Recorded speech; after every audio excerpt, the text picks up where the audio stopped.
لوگ نہ تو آپ کا مسئلہ ہے اور نہ ہی آپ کی دعاؤں کا، کیونکہ اللہ نے آپ کو دینے کے لیے لوگوں کی رائے نہیں مانگی۔ لوگ کچھ بھی نہیں ہیں، یہ معاملہ صرف آپ کا اور اللہ کا ہے۔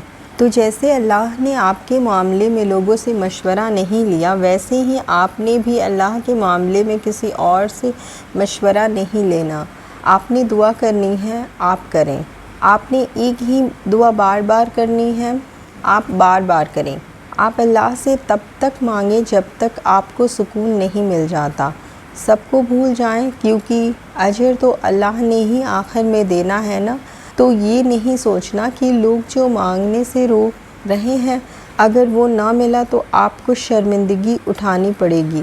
اللہ سے مانگنے والے شرمندہ کبھی نہیں ہوتے، کیونکہ اللہ کی طرف سے بھیجی گئی ہار میں بھی جیت ہوتی ہے۔ نہ مانگ کر پچھتانے سے بہتر ہے کہ آپ ایک بار اپنی پوری کوشش کریں۔